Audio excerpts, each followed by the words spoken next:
1장 3절 우리 다 같이 합독하십시다. 시작합니다. 이 예언의 말씀을 읽는 자와 듣는 자와 그 가운데 기록한 것을 지키는 자는 복이 있나니 때가 가까움이라. 한 번 더 읽으십시다. 시작합니다. 이 예언의 말씀을 읽는 자와 듣는 자와 그 가운데에 기록한 것을 지키는 자는 복이 있나니 때가 가까움이라. 아멘. 여러분 좌우로 한번 인사하십시다. 식사 많이 하셨습니까? 네, 감사합니다. 여러분 보통 이제 이 강단에서 목사님들이 인사하실 때 할렐루야 이렇게 하면 뭐라고 대답하십니까? 네, 한번 하십시다. 할렐루야. 네, 여러분 할렐루야라는 뜻이 뭡니까? 하나님을 찬양하라는 뜻이죠. 하나님 찬양해야지. 저도 그렇게 생각합니다. 네, 저도 동의합니다. 이 말이 아멘. 네, 진실로 저도 진짜로 그렇게 되기를 원합니다. 그 말에서 우리가 아멘 하는 거예요. 그래서 여러분 교회 다니는 분들끼리만 할렐루야 누군가 하면은 아멘. 네, 그 대답이 아멘 이렇게 하는 거예요. 근데 여러분 제가 새로운 인사 한 가지 알려드리겠습니다. 아마 들어보셨을 텐데 여러분 초대교회 당시에 성도들이 실제로 이렇게 인사했었습니다. 오른손 들고 이렇게 사람들 인사하듯이 오른손 들고 한번 따라서 하십시다. 마라나타. 예, 여러분 상대방이 마라나타 이렇게 말하면 뭐라고 대답해야 될까요? 아멘 캤을까요? 아닙니다. 똑같이 마라나타 이렇게 하면 됩니다. 자, 옆 사람 보면서 연습 한번 하십시다. 자, 옆에 계신 분 중에 나이가 더 많으신 분이 손 들고 먼저 마라나타 하겠습니다. 준비. 두 분 보시고 나이가 몇 년생이고 물어보세요. 미리. 외모로 파악이 안 되면 미리 물어보십시오. 자, 나이 많으신 분이 먼저 하십니다. 준비 시작. 그럼 젊은 분 대답하십시다. 마라나타. 네. 저하고도 한번 하시죠. 마라나타. 할렐루야. 감사합니다. 여러분 마라나타 무슨 뜻입니까? 네, 마라나타 원래 뜻은 한번 따라서 하십시다. 우리 주님 오신데이. 네, 경상도 버전입니다. 우리 주님 오신데이 이 말입니다. 야 우리 주님 오신데이 이 말. 마라나타. 우리 주님 오신다. 우리 주님 오십니다 그 말이에요. 그러니까 상대방이 우리 주님 오신데이 그러면 나도 뭐라 해야 됩니까? 너 그래 우리 주님 오신데이 마라나타. 마라나타 하면은 나도 마라나타. 왜 여러분이 인사를 하느냐? 오늘 제목도 그럴듯하지 않습니까? 우리 주님 오신단 말이죠. 한 번 더 하십시다. 마라나타. 뭐 우리 저 광신도들 된 것 같습니다. 이게 실제로 여러분 초대교회 성도들이 나누었던 인사예요. 초대교회 성도들 그 모진 박해 속에서 우리 주님 오신대. 그러면 그래 우리 주님 오신대 이렇게 인사했었습니다. 여러분 제가 우리 교회 부임하고 이 요한계시록을 본문으로 잡아서 설교하는 것은 뭐 처음인 것 같습니다. 중간중간 요한계시록을 인용하기는 했습니다만은 이 본문으로 잡아서 설교하기는 처음인 것 같은데 많은 분들이 이 요한계시록을 좀 이렇게 어렵게 생각하고 두렵게 생각합니다. 야 이거는 잘못 읽다가는 잘못 해석하다가 이단된대. 하도 옛날에 막 목사님들 겁줘가지고 요한계시록 잘못 읽으면 큰일 나는 줄 알고 거기 안에는 막 이상한 내용들이 막 용이 나오고 막 불을 뿜고 뭐 뿔이 7개가 있고 3개가 있고 2개가 뽑혔다가 다시 뭐 나오고 이런 이야기들이 나오니까 도대체 이게 무슨 말인지. 그래서 사실 이 요한계시록이 굉장히 어렵게 느껴지는 것도 사실이죠, 여러분. 그런데 이 요한계시록은 성경의 대단원이라는 말이 무슨 말입니까? 한번 따라서 하십시다. 결론이다. 여러분 서론 본론도 중요하지만 뭐가 중요합니까? 결론이 중요합니다. 제 설교도 꾸벅꾸벅 다 졸다가 결론 마지막에 잘 들으면 여러분 그렇다고 또 그러시면 안 됩니다. 결론이 중요해요. 결론이. 그러니 여러분 성경 전체로 놓고 구조적으로 놓고 보면 요한계시록이 뭐겠습니까? 성경의 결론. 그러니 이 요한계시록이 그런 의미에서 참 중요하죠, 여러분. 하지만 오늘날 많은 성도들이 이 요한계시록을 대할 때면 막연한 두려움과 혹은 선입견을 가지고 있습니다. 두려운 무서운 이야기, 막 무서운 재앙에 막 쏟아지고 어쩌고 막 이러니까 야, 뭐 무서운 이야기가 아닌가. 그런데 여러분 실제로 이 요한계시록은 우리를 겁주기 위해서 기록한 책이 아니고요. 여러분 따라서 하십시다. 요한계시록은 위로하기 위해서, 따뜻하게 소망을 주기 위해서 쓰여진 책이다. 그렇습니다, 여러분. 왜 그러냐? 당시에 이 요한계시록이 쓰여질 당시에 성도들이 너무 힘들었거든요. 왜 힘들었을까요, 여러분? 박해받느라고 힘들었습니다. 아마 이 자리에 계신 좀 이렇게 연세가 있으신 우리 어른들은 처음 신앙생활을 할 당시에 아마 시댁이나 남편이나부터 박해받고 핍박받은 분들이 어쩌면 계실 거라고 생각이 되어집니다. 여러분, 신앙을 처음 가질 때, 그러니까 지금부터 약 한 7, 80년 혹은 100년 전만 하더라도 이 서양 귀신 들어와가지고 조상도 없게 만들고 막 오만 가지 오해와 뒤집어 씌워가지고 여러분 얼마나 구박을 많이 받았습니까? 초대교회 당시에 성도들은 실제로 잡혀서 죽기도 하고요. 잘 살던 사람이 아예 잡혀가지고 노예로 팔려가기도 하고요. 감옥에 갇히기도 하고 짐승의 밥이 되기도 하고 그런 상황이었거든요. 그러니 이 믿음이 뭐라고 도대체? 그 보이는 황제 잘 섬기고 나 예수님 안 믿을란다, 그냥 황제 잘 섬길게요, 그러면 얼마든지 살 수 있는데 그 믿음 때문에 여러분 매 맞고 갇히고 죽임당하고 재산 다 뺏기고 노예로 팔려가고 그 얼마나 여러분 힘들고 비참합니까? 그런 성도들에게 이 요한계시록은 위로와 소망을 줘. 야, 너희들 그 믿음이 있잖아. 그 믿음이 절대 사소한 거 아니대. 너희들 목숨, 그거 차라리 목숨 잃는 게 더 낫대. 왜냐하면 이 믿음이 너무나 중요하기 때문이다. 그걸 알려주는 것이 요한계시록입니다. 그래서 요한계시록은 장엄하게 이 우주를 통치하는 것이 로마 황제가 아니다. 그 로마 황제는 얼마 가지 않아서 무너지고 멸망할 것이다. 최후의 우리 이 우주의 유일하신 왕 하나님, 우리 주님이 통치하시고 다스리신다. 그거 붙들어라. 그것을 보여주는 것이 여러분 요한계시록입니다. 그러면 왜 요한계시록은, 여러분 분명히 요한계시록 보세요. 그림이 잘 보이실라나? 용이 여러분 머리가 7개가 있고 어떤 거는 5개가 있고, 그것도 뿔이 또 머리에는 또 뿔도 달려 있고, 이게 도대체 뭔지 이런 게 나오니까 여러분 이게 한번 따라서 하십시다. 상징이다. 상징이라는 말은 무언가를 의미하는 것이거든요, 여러분. 그러니까 이게 용이라 해가지고 용을 말하는 게 아니란 말이죠. 저 용이 뭔가를 상징하는 게 있는 거예요. 그러면 이렇게 사실 요한계시록에는 굉장히 다양한 상징들이 많이 나오거든요. 그럼 왜 성경은 그냥 직접적인 언어로 이렇게 쓰지 않고 왜 이렇게 상징들로 기록을 했느냐 하는 것이죠. 거기에는 2가지 이유가 있습니다. 첫 번째, 같이 읽겠습니다. 성도들을 시작. 성도들을 보호하기 위한 거룩한 암호였다. 여러분 사실 요한계시록의 그 핵심 내용은 뭐냐 하면, 야, 로마 황제 지금 막 권력이 대단한 것 같지? 하지만 조금 있으면 그거 다 몽땅 망해. 그거거든요, 여러분. 그런데 만약에 이걸 직접적으로 썼다. 여러분, 자, 우리가 지금 여기가 대한민국 대구 남구 대명동이 아니고 저 북한 함경북도 도시는 모르겠네. 지하교회 여기가 지하교회라고 칩시다. 그런데 우리가 이렇게 설교 글을 써가지고 서로 막 나누고 읽고 이러는데 거기 글에다가 우리 예수님이 김정은이는 가짜고 우리 예수님이 진짜 왕이대, 김정은이 저거는 조만간에 망한대, 그렇게 써갖고 여러분 이렇게 돌리다가 발각되면 어떻게 되겠습니까? 여기 계신 분들 다 죽습니다. 다 숙청당해가지고 어디 저 사상 교화소 이런 데 끌려가가지고 막 큰일 나죠.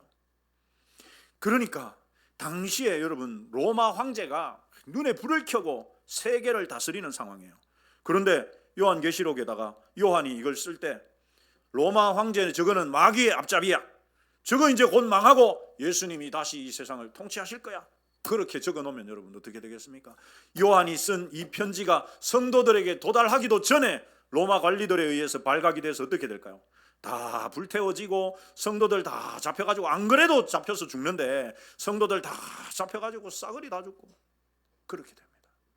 그러니까 여러분 이걸 성도들은, 예수님을 믿는 우리는 알지만 그냥 일반 사람들이 이거 보면은 아유야, 뭐 용이 나오고 뭐 짐승 이야기인가?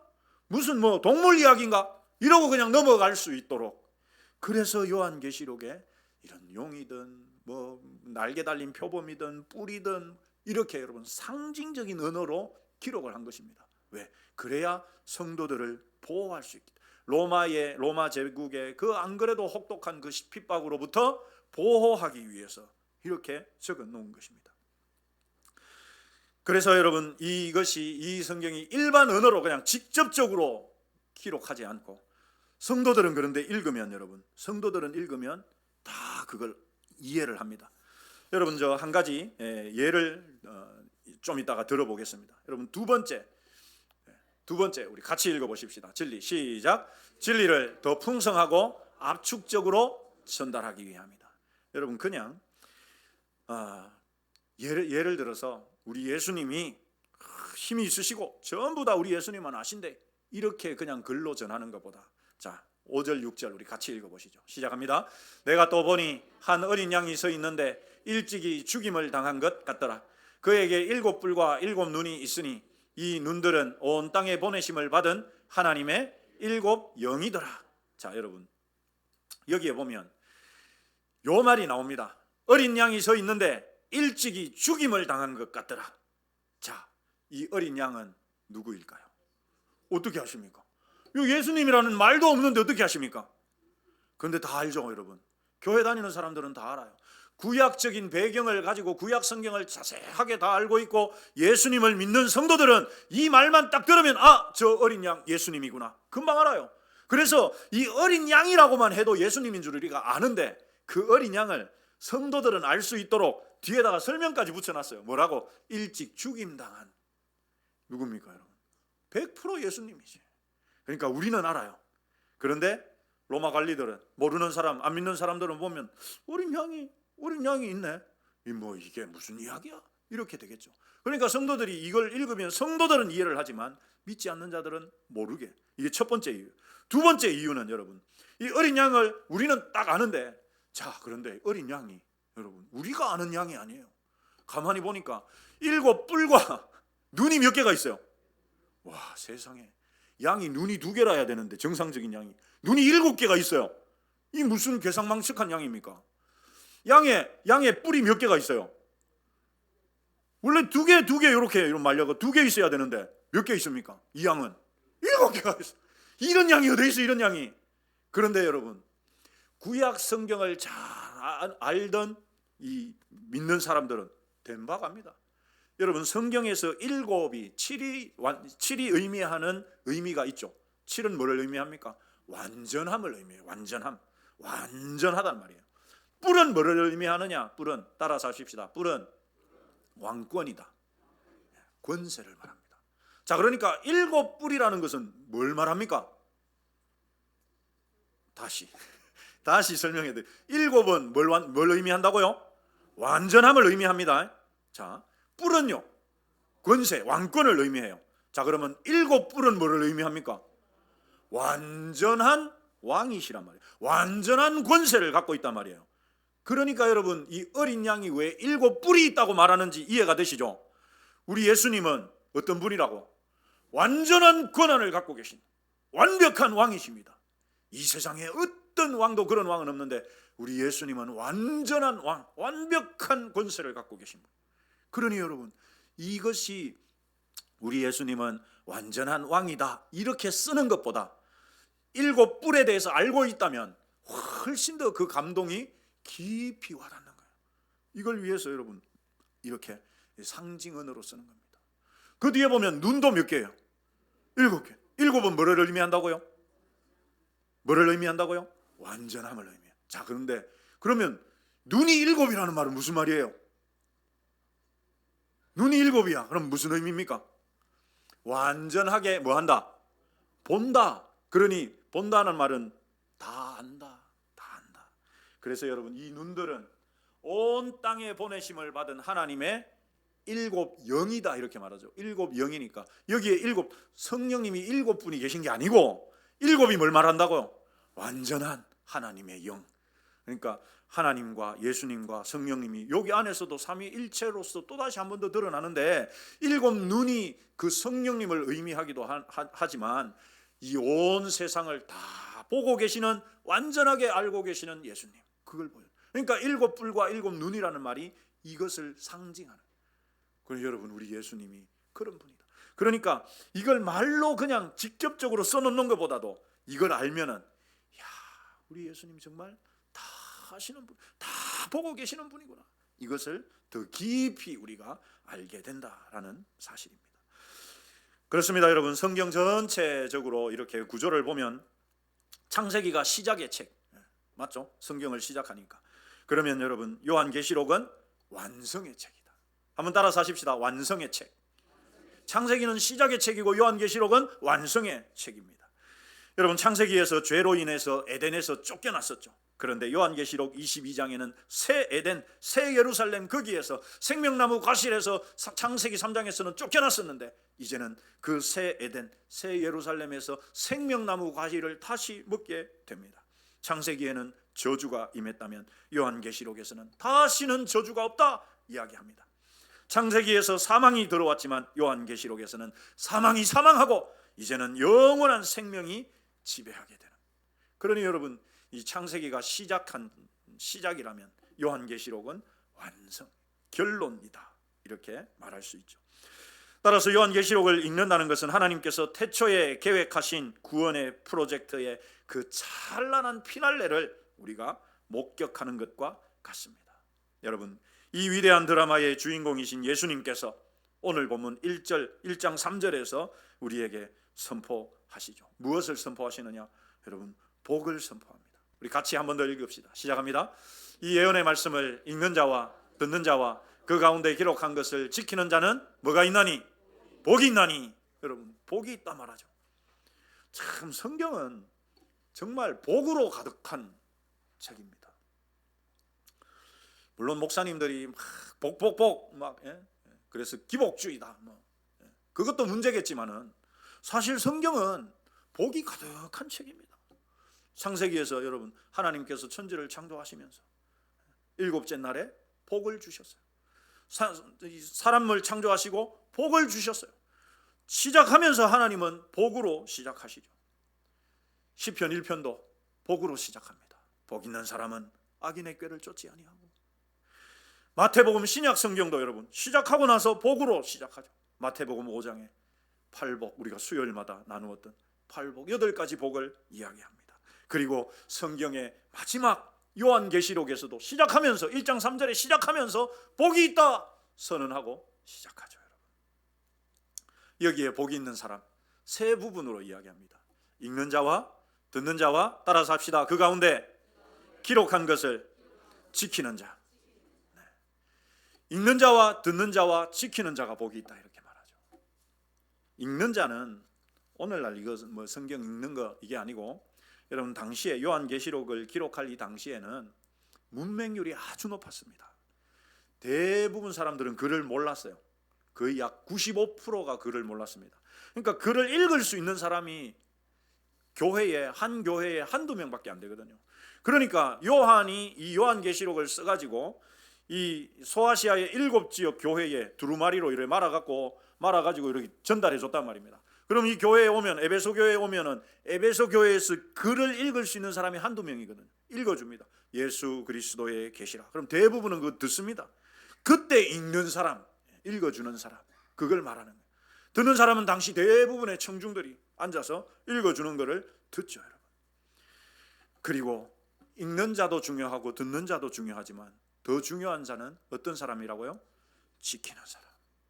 이 예언의 말씀을 그 가운데 기록한 것을 지키는 자가 복이 있다, 이렇게 이야기합니다. 여러분, 그렇습니다. 우리 야고보서 1장 25절 말씀 한번 같이 읽으시겠습니다. 시작합니다. 자, 이렇게 하는 온전한 율법을 들여다보고 있는 자는 듣고 잊어버리는 자가 아니요 뭐 하는 자니? 실천하는 자니 이 사람은 그 행하는 일에 뭐를 받으리라? 복을 받으리라. 그래서 여러분, 실천하는 게 중요하다. 옆 사람에게 알려주십시다. 실천해야 됩니다. 읽고 듣는 것도 중요하지만 실천하는 게 중요하다. 여러분, 계시록의 말씀은 그래서 연구 대상이 아닙니다. 이거 연구할 게 아니고, 따라서 하십시다, 순종의 대상이다. 성경은 기본적으로 우리가 순종해야 할 것입니다. 고난 중에도 믿음을 지키고 타협하지 않으며 끝까지 인내하는 것이 바로 복된 삶이다, 이렇게 이야기합니다. 그런데 여러분, 오늘 본문에 보면 복을 선포한 다음에 그 이유를 알려줍니다. 그 이유가 뭐냐? 그 이유가 노란 글씨만 같이 읽겠습니다. 시작. 때가 가까움이라. 자, 그런데 여러분, 참 이게 읽어도 별로 와닿지 않아요. 왜 그러냐? 때가 가까움이라 이렇게 말했는데, 여러분, 이 때가 언제입니까? 사도 요한이 이 요한계시록을 기록할 때는 지금으로부터 2000년 전이에요. 2000년 전에. 2000년 전에 사도 요한이 이 요한계시록 적으면서 뭐라고 이야기했다고요? 때가 가까워. 이 때가 무슨 때인데? 주님 다시 오실 때. 주님 다시 오실 때. 마라나타. 한 번 더 하겠습니다. 마라나타. 할렐루야. 감사합니다. 예. 그래도 몇몇 분들이 딱 때가 우리 주님 다시 오실 때를 말하거든요. 여러분, 이게 말이 됩니까? 아니, 사도 요한이 이걸 기록하면서 야, 때가 가깝대, 때가 가깝대, 읽는 자와 듣는 자와 지키는 자가 복이 있는데 그 이유가 뭐냐? 때가 가깝기 때문이다. 우리 예수님 다시 오실 때가 가깝기 때문이다 라고 말했어요. 네, 여러분, 때가 가깝기는 뭐가 가깝습니까? 100년이 지나도 안 오고 1000년이 지나도 안 왔는데, 1500년이 지나도 안 왔는데, 2000년이 지나도 안 왔는데, 여러분, 무슨 때가 가깝습니까? 우리가 그렇게 생각한단 말이죠. 그래서 많은 분들이 이 말씀을 읽으면서도 별로 대수롭지 않게 여겨요. 뭐 그때나 지금이나 뭐 오늘이나 내일이나 뭐 마찬가지지, 이렇게 생각합니다. 그런데 여러분, 이 때와 관련해서 우리가 꼭 기억해야 할 말씀이 있습니다. 베드로후서 3장 8절 우리 같이 읽겠습니다. 시작합니다. 사랑하는 자들아, 주께는 하루가 1000년 같고 1000년이 하루 같다는 이 한 가지를 잊지 말라. 베드로도 그걸 잘 알고 있었어요. 여러분, 예수님 때가 가깝다 해놔놓고는 예수님 분명히 그 제자들에게, 12제자들에게 야, 내가 가면 있잖아, 너희들을 위해서 처소를 예비해놓고 와서 너희들 데려갈 거야. 분명히 예수님 제자들에게 그랬단 말입니다. 그래서 여러분, 실제로 이 12제자들은 예수님이 승천하시고 난 다음에 금방 다시 올 줄 알았어요. 진짜로 금방 다시 올 줄 알았습니다. 그런데 여러분, 베드로가 죽어도 예수님 안 오고, 야고보가 죽어도 예수님 안 오고, 빌립이 죽어도 예수님, 다 죽어도 안 오네. 베드로가 이 편지를 쓸 때도 예수님이 승천하신 지가 한참이 몇십 년이 지났습니다. 그래서 베드로도 그걸 잘 알고 있었습니다. 아, 금방 다시 온다는 말이 하나님이 우리의 시간과는 다르구나. 주께는, 하나님께는 하루가 1000년일 수 있고 1000년이 하루일 수 있다. 그러니 여러분, 사실상 이 때가 언제인지 몰라. 그런데 주님께는 하루가 1000년 같고 1000년이 하루 같기 때문에 오늘도 때가 가깝고, 1000년 전에도 때가 가깝고 1000년 후에도 가깝고 앞으로 어쩌면 1000년 후가 돼도 가깝다라고 말할 수 있다는 말입니다. 여러분, 그러면 왜 이렇게 말하느냐?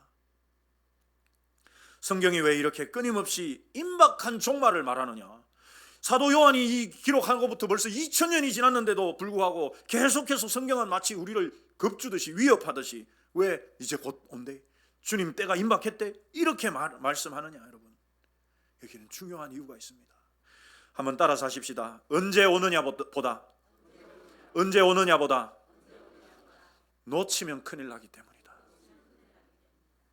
여러분, 예수님께서 이미 여기에 대한 비유를 말씀하셨습니다. 어디서요? 마태복음 25장에 열처녀 비유를 통해서. 5처녀는 이제 나올까, 신랑이 이제 나올까 저제 나올까, 그래서 미리 기름까지 다 준비를 해놔놓고 신랑 맞을 준비를 다 갖춰놓고 있었어요. 그런데 어리석은 5처녀는 금방 오긴다, 신랑이 금방 오니까 금방 오겠지 이러고 기름을 준비 안 해놓은 거예요. 그런데 여러분, 안 와. 신랑이 1시간이 지나고 2시간이 지나고 5시간이 지나도 안 와. 점점 등불을 밝힐 불은 점점 꺼져가고 기름은 없어.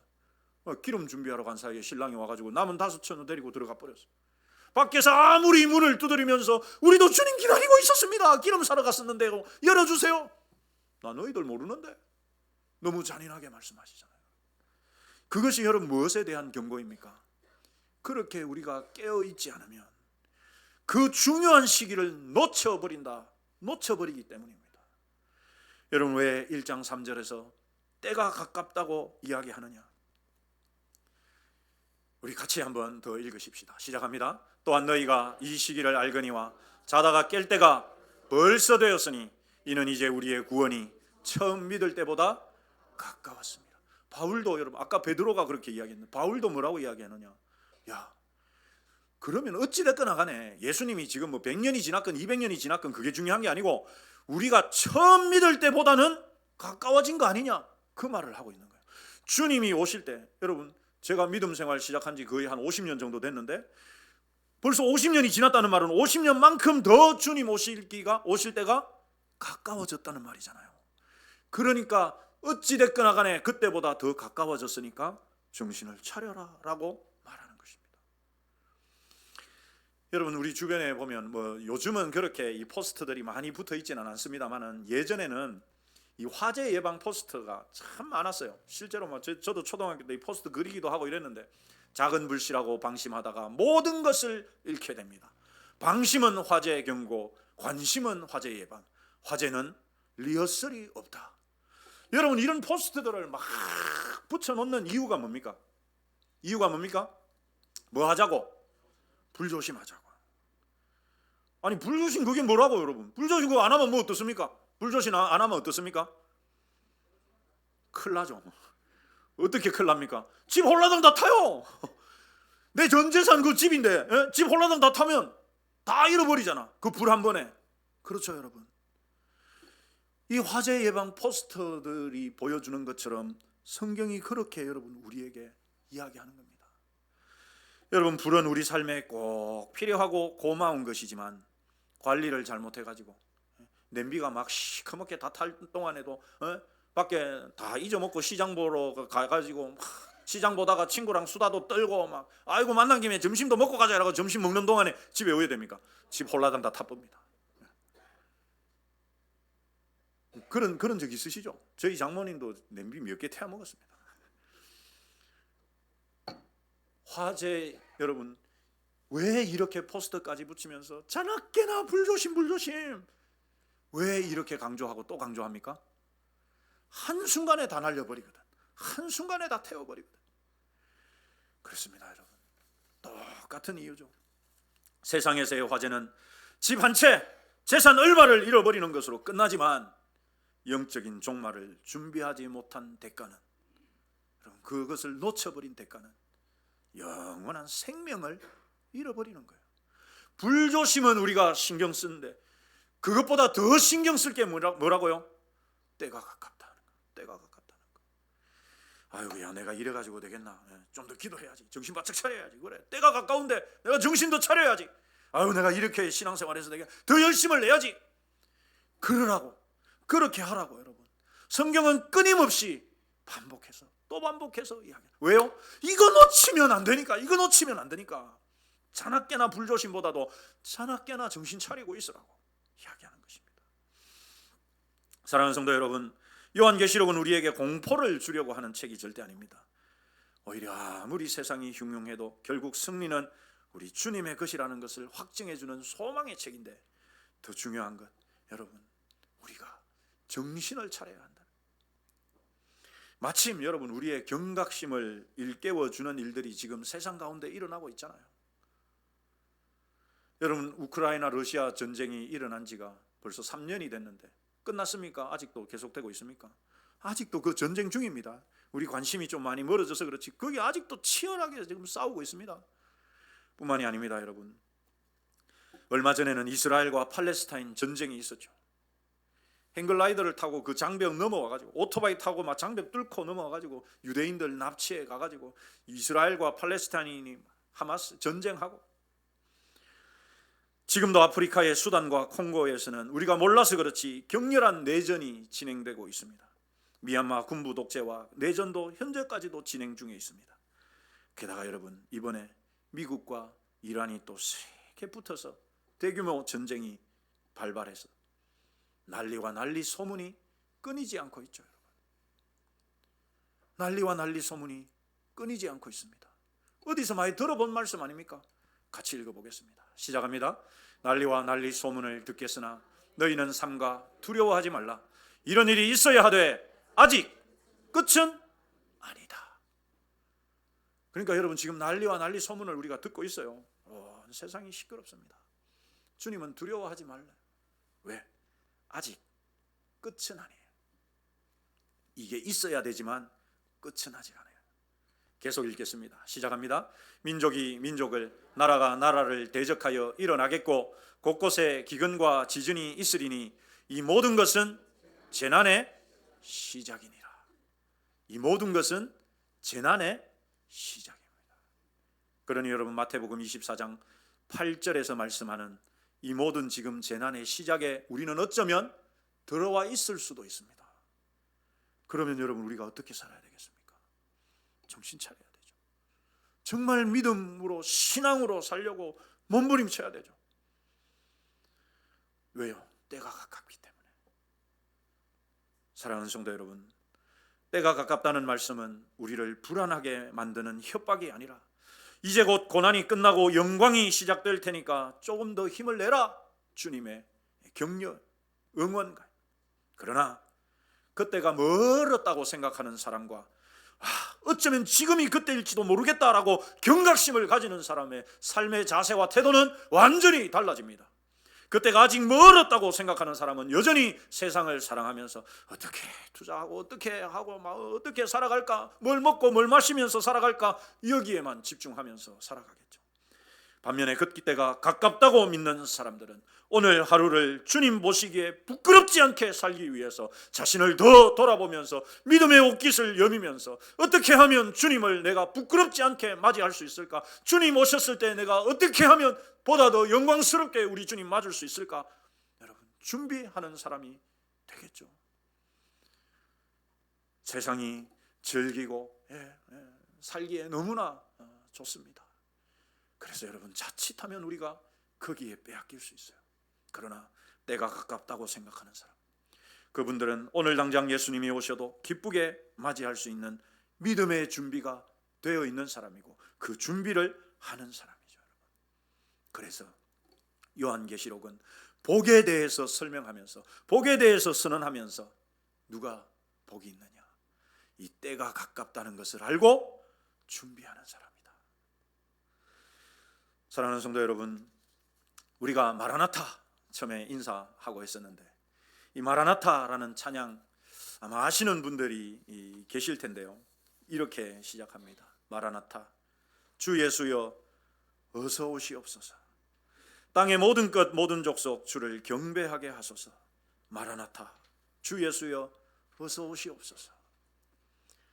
여러분, 고난이 많고 참 핍박이 심하고 그러면 그러지 마라 해도 언제 우리 주님 오실까, 그때를 바라보고 삽니다. 그런데 삶이 너무 편안하고 풍성하고 여유롭고 좋으면 아이고 이때가 좋사오니, 이렇게 사는 게 좋사오니, 이렇게 되기가 십상입니다. 그래도 여러분, 삶이 여유롭고 풍요롭더라도 우리가 마라나타, 주님 오십시오, 주님 어서 오십시오, 그 마음을 갖고 그렇게 경각심을 세우고 살아가는 것이 중요하죠. 혹시 이 찬양 모르시는 분들로 가사 보시면서 같이 따라해 주시고, 아시는 분들은 함께 우리 먼저 이 찬양 마라나타 함께 찬양하겠습니다.